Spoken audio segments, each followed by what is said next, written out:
everyone, welcome back to my channel and welcome to the Fort East Martello Museum in Key West, Florida. Today has been uncharacteristically gloomy, which I guess kind of fits in with the theme of today's video. This museum is housed in an old Civil War era fort and there are lots of interesting things inside, but I wanted to make a video about one thing in particular today, and his name is Robert the Doll. And he is supposedly one of the most haunted dolls in the world.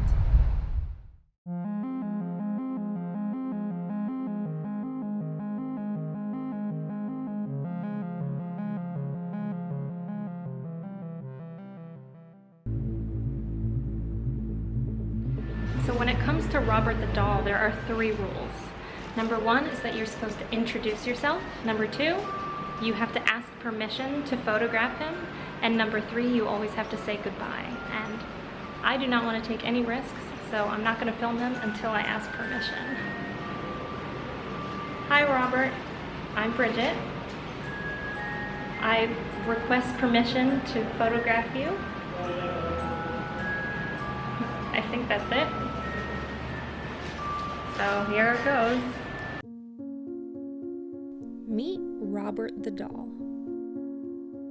Robert the Doll was made in the early 1900s by the Steiff Company, a German company famous for making high-end stuffed toys. At 40 inches tall and stuffed with wood wool, his large size indicates that he was likely made to be part of a window display, likely something to do with clowns or jesters. Not much else is known about the doll's origin, but suffice it to say, Robert the Doll is one of a kind. The name Robert comes from the doll's original owner, a young Robert Eugene Otto. While the boy went by Gene, he named the doll after himself, Robert. Some accounts say that the doll was given to young Gene by his grandfather, and other accounts say that the doll was given to him by a mistreated maid who practiced black magic. In any case, Gene loved his doll Robert, and he formed a special bond with it. He dressed the doll in his own human clothing. Gene formed an emotional attachment to the doll, and it became his constant companion. He would talk about his doll as if it were alive.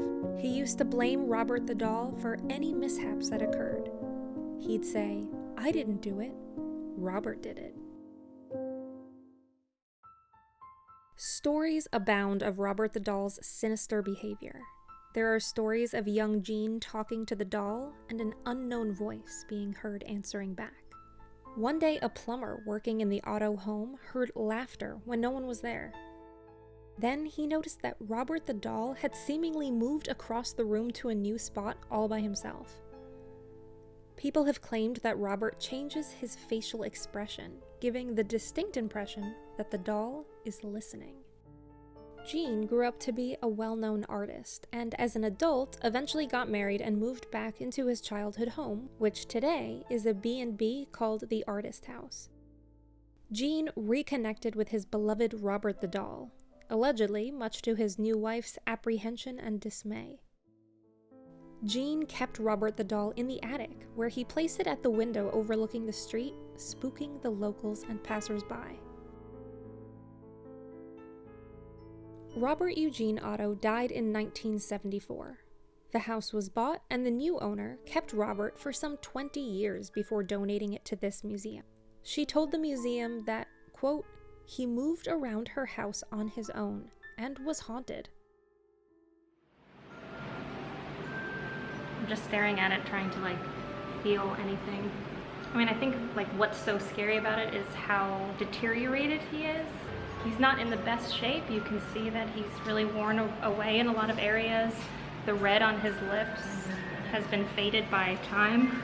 The closer I get to his face and his cheek, where you see the holes and stuff, the scarier it is. Robert is considered one of the most haunted dolls in the world. You can buy Robert souvenirs or write to him.